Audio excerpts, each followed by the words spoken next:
We'll start the public hearing Tuesday, already in August. Tuesday, April 21st, 2015, 9:30 a.m. Could I have a roll call, please? Commissioner Tedesco? Here. Commissioner O'Dorisio? Commissioner Henry? Yes. Commissioner Hanson? Here. Commissioner Pulowski? Here. Thank you. Will everyone please rise and join me in the Pledge of Allegiance?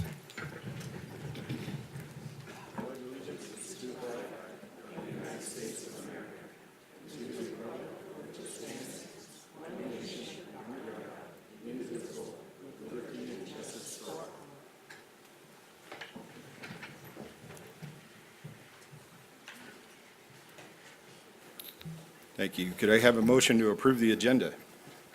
So moved, Mr. Chair.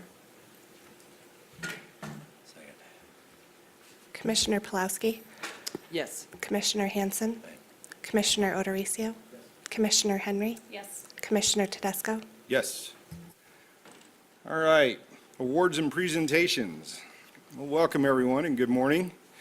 Earlier this morning, many of you joined us for a very moving dove release ceremony and a moment of silence to mark the start of National Crime Victims' Rights Week. The Adams County Board of County Commissioners is pleased to help intensify awareness about the challenges faced by crime victims and to highlight the long struggle to establish victims' rights.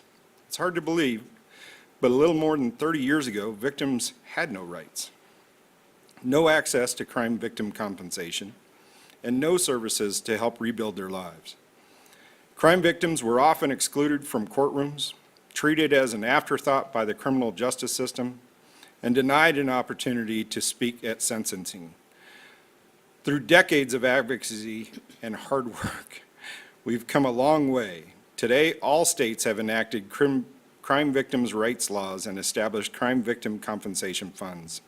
Colorado voters passed the Colorado Constitutional Amendment of Victim Rights in 1993, which ensured that all crime victims and witnesses are honored and protected by law enforcement agencies, prosecutors, and judges in a manner no less vigorous than the protection afforded criminal defendants. While we've made progress in protecting the rights of crime victims, there is still much work to do. Research shows that violent crimes are woefully underreported, and only a fraction of victims receive the help they need. We wish to acknowledge and thank all the agencies in attendance today that work tirelessly on behalf of crime victims and help them work through their lingering effects of crime-related trauma. To speak more about crime victims' rights, we'd like to welcome to the podium two outstanding crime victim advocates, well known to Adams County: District Attorney Dave Young for the 17th Judicial District and Adams County Sheriff Michael McIntosh. Would you please step to the podium?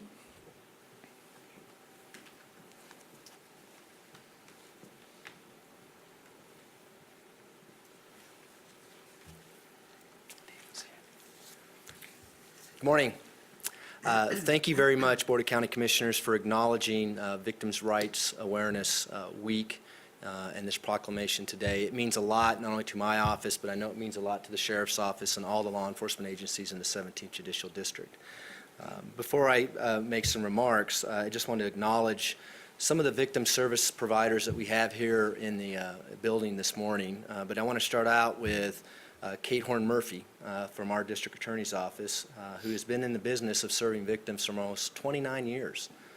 And I also want to acknowledge her because if I leave anyone out, it's entirely her fault because she gave me this list. But she is in large part the reason why we have such a valued law enforcement community who serve victims in the 17th Judicial District, because without her, I don't think we would have the collaboration that we have in this judicial district. And so my warm thanks go to Kate Horn Murphy for all that you do for victims in Colorado. She's well known throughout the whole state, not just the 17th Judicial District. So.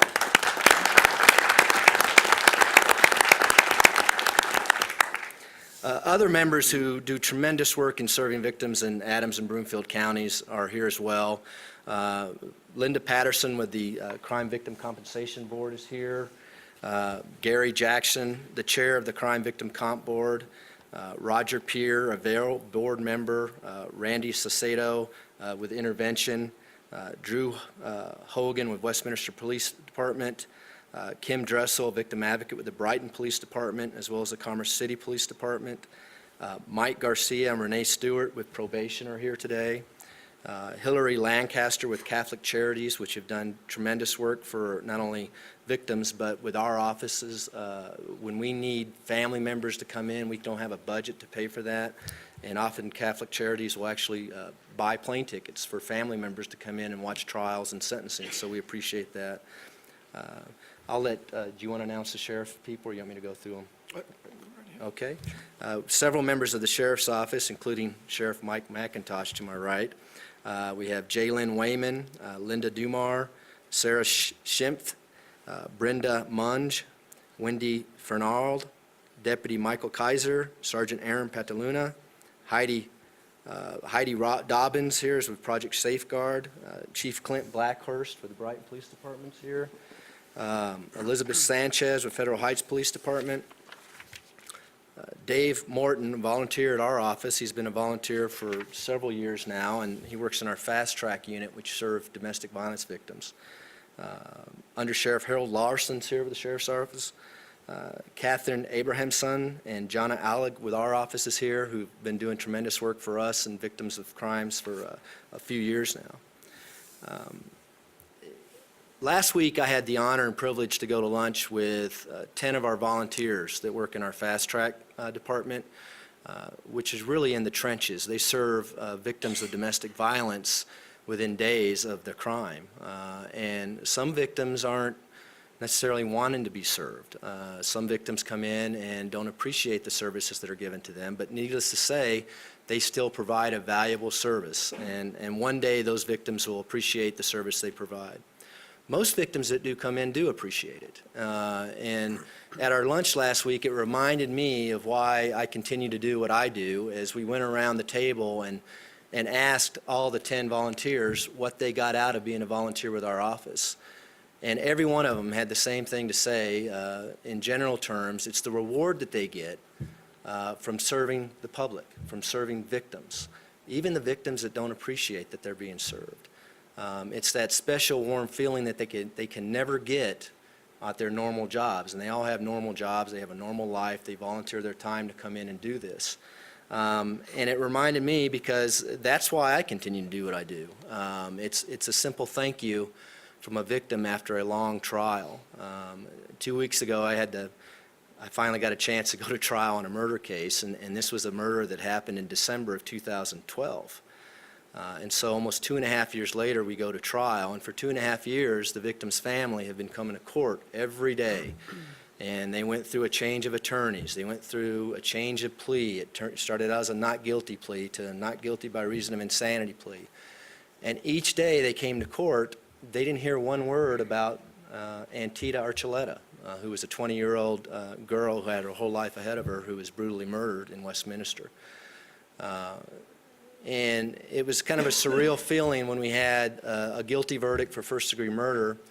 Most people think, and especially the media, they want to know, God, it's got to be a great feeling. It's awesome that you got a conviction. How do you feel? And, you know, it doesn't feel good. It doesn't feel good at all. Sure, there's a sense of justice there, but the victim's family are still victims. They have a sense of justice, and hopefully a wrong has been righted in a sense of the criminal justice system. But it doesn't feel good to put someone in prison for the rest of their life because it doesn't bring the victim back. But what reminded me of that, Antita had various family members that sat out through the whole trial, and afterwards, after the conviction, we went downstairs to our victim services unit at the courthouse, and I was talking to the family members, and it was just the look that they gave me. Again, it wasn't a celebration, but it was a sense of relief and joy that for 2.5 years, myself and the prosecution team went to war for them. And we held strong for 2.5 years, and we waited for that verdict. And that means a lot. And that gives me new energy to come in and deal with the administrative side of my job, knowing that victims are being served out there in our community. And unfortunately, we have a lot of victims in Adams and Broomfield counties that need to be served. So again, I would appreciate, I appreciate the board acknowledging that, and I hope the board has a sense of what it's like to be a victim, to go through the judicial system. It's not a perfect system, and we've come a long way in the last 30 years, and it's gotten better and better. But still, when victims come to court, it's all about the defendant, and that's the way it should be, because the defendant has a presumption of innocence, and they're presumed innocent until and unless proven otherwise.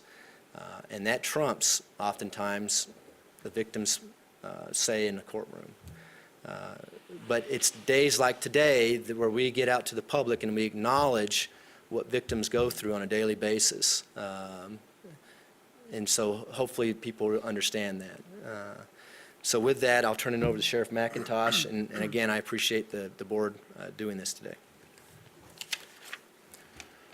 Good morning. I'd like to echo what Dave said in my thanks that you would recognize, that you would take the time to recognize this week, because it's a very significant week to those of us in public safety. As Dave has already reiterated, when we talk about our victim advocates and the victims that they serve, you know, as a law enforcement officer, there's a lot of times that when you see the uniform, you recognize the role that that person plays in the community. But our advocates, there's a lot of times that we don't recognize the role that they play. And when it comes to serving our victims, quite honestly, our victim advocates, those that are in the victim services unit that work for Dave, they're the ones that play the biggest role in our victims' lives. And it is an honor to be able to recognize them this week because of the work that they put forth. And it's also, as Dave reiterated, you know, I got into the business about 28 years ago, right when we started recognizing victims.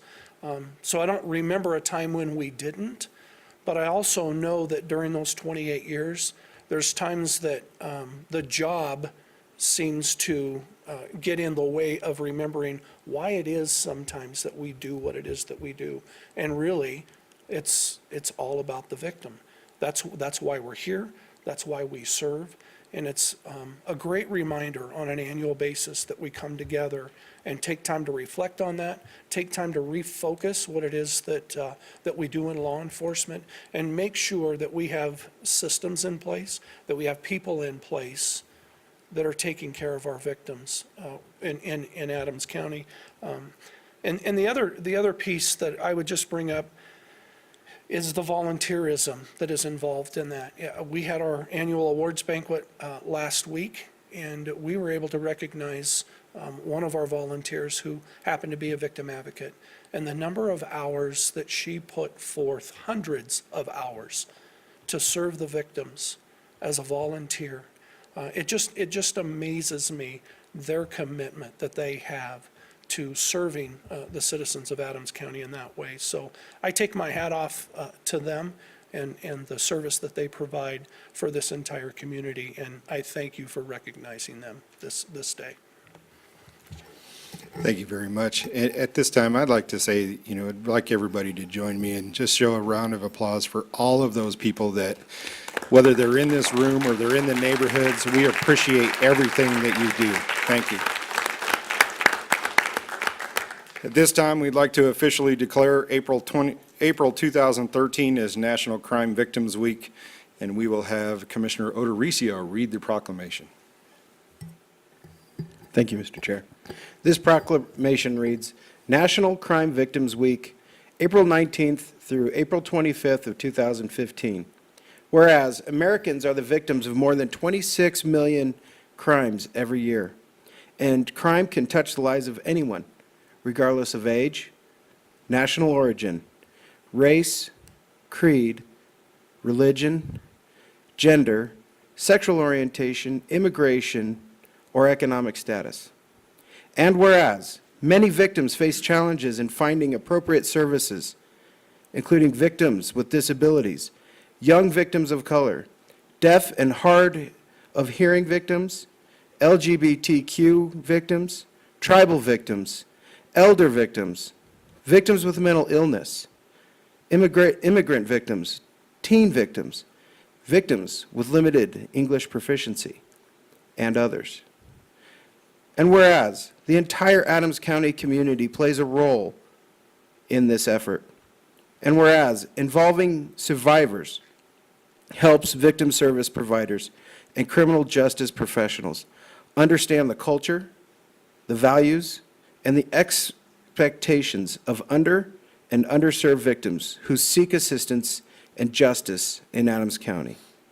And whereas engaging victims' communities and learning from leaders about their unique needs helps service providers foster a supportive and culturally relevant atmosphere in Adams County for victims seeking help and healing.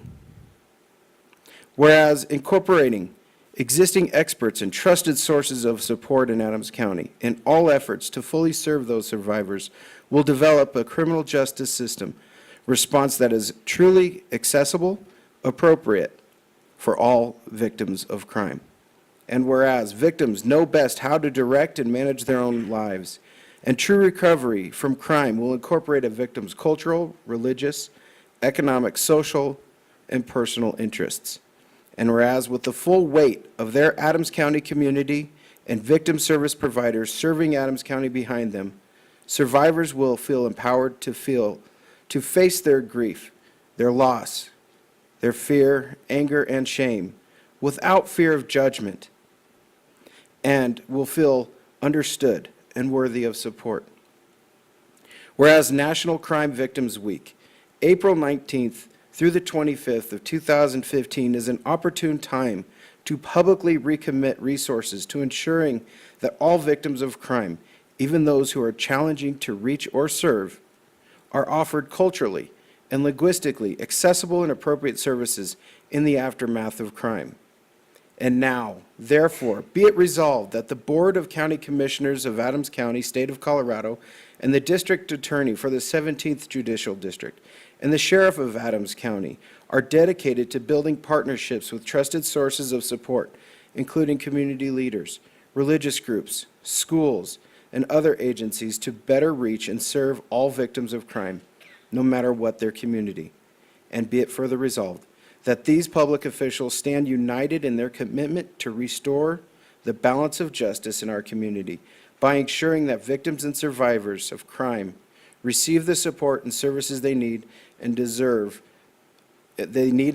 during National Crime Victims Week and throughout the entire year. Thank you, sir. Thank you very much. Okay, at this time, we'd like to have the District Attorney Dave Young, Sheriff Michael McIntosh come forward. We'll take some pictures, and then anyone else after that who wants to come down and take pictures, we'll take one of the group and then one of everybody all together. If that's okay, we'll see you right in front.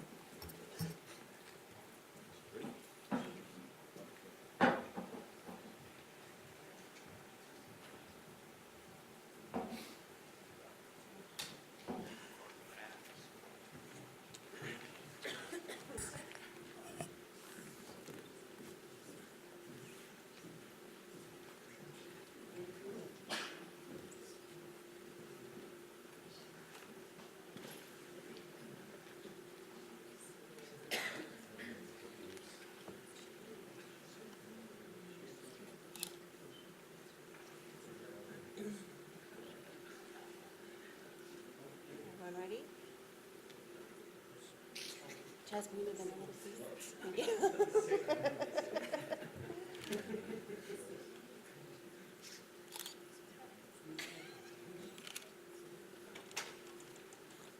You got some? One look over here.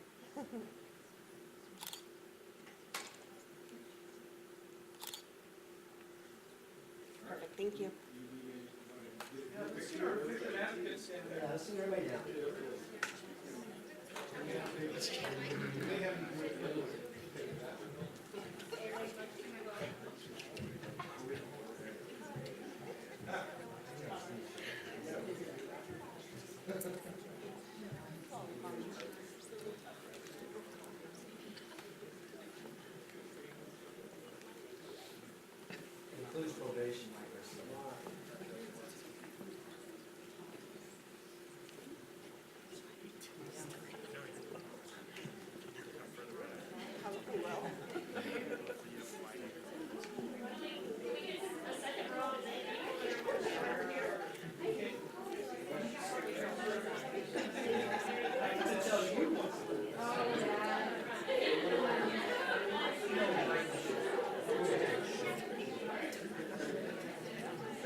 One, two.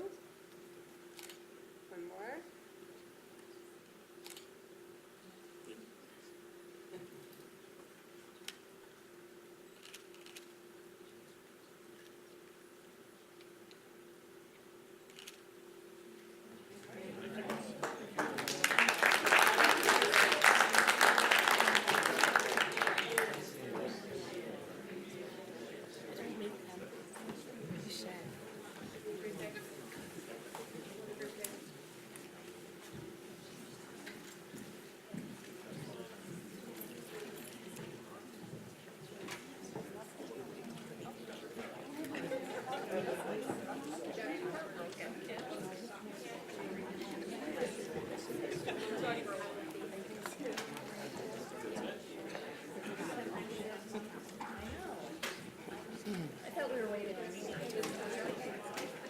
Just Steve.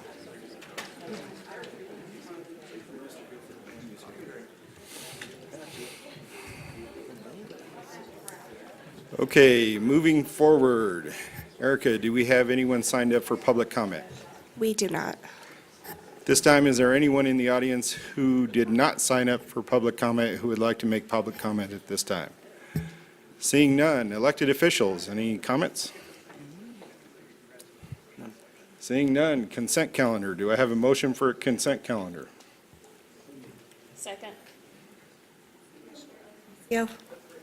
Commissioner Henry. Yes. Commissioner Hanson. Commissioner Pulaski. Yes. Commissioner Tedesco. Yes. All right, moving on, new business. Deputy County Manager Ray Gonzalez. Good morning. The first and only item before you is a resolution awarding the purchase of one Elgin Eagle Street Sweeper to Ferris Machinery, and Jen Tierney from purchasing will be presenting this item. Good morning. The Transportation Department Operations Division has several programs in place that require the use of street sweepers, some of which are regulatory and traffic safety, while others are based on quality of life for citizens. These programs and services are a PM10 sweeping, which is regulated by the Regional Air Quality Council and the Environmental Protection Agency, flood cleanup, traffic accident and spill cleanup, construction maintenance cleanup, and a Streets to Streams program. The Transportation Department is requesting the replacement of sweeper unit 603 for a new sweeper that is in like kind. Currently, the existing unit that is being recommended for replacement is a 2007 Elgin Eagle F with a total operating hours of 5,935. The typical industry replacement standards are between 3 and 5 years with 5,000 operating hours. The Colorado Department of Transportation formally solicited and awarded their street sweeper purchases to Ferris Machinery for the Elgin Eagle Street Sweeper. Due to the volume of vehicles purchased through the state award, the pricing of this equipment is very competitive and provides the opportunity to add or delete equipment options as needed. The contract award includes cooperative language, and the use of cooperative agreement adheres to Adams County Purchasing Policy 1080. The recommendation is the Board of County Commissioners approves the purchase of one Elgin Eagle Street Sweeper from Ferris Machinery in the amount of $271,985. Thank you very much. Commissioners, do we have any questions? No questions. All right. Do we have a motion? I would move for approval, but Mr. Chair, I would move for approval of the purchase of one Elgin Eagle Street Sweeper to Ferris Machinery, but add that I had no idea they cost this kind of money.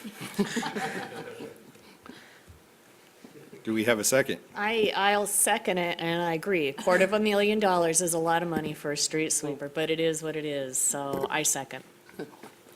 Commissioner Pulaski. Yes. Commissioner Henry. Yes. Commissioner Odorizio. Yes. Commissioner Hanson. Commissioner Tedesco. Yes.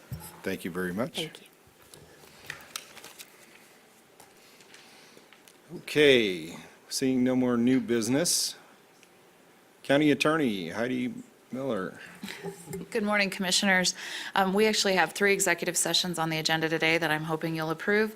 The first is a motion to adjourn into executive session pursuant to Colorado Revised Statute 24-6-4024E for the purpose of negotiation discussions regarding a potential economic incentive.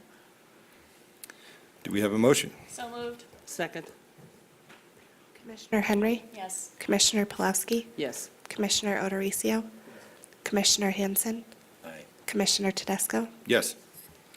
The second is a motion to adjourn into executive session pursuant to Colorado Revised Statute 24-6-4024B for the purpose of receiving legal advice regarding property tax assessments. Move for approval, Commissioner Pulaski, yes. Commissioner Hanson, Commissioner O'Dorisio, Commissioner Henry, Yes. Commissioner Tedesco. Aye.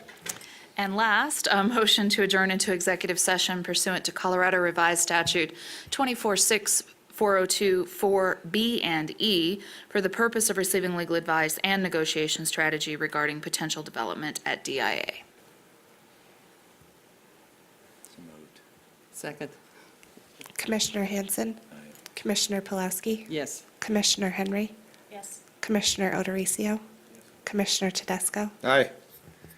Okay, so I think with no further business, we are adjourned.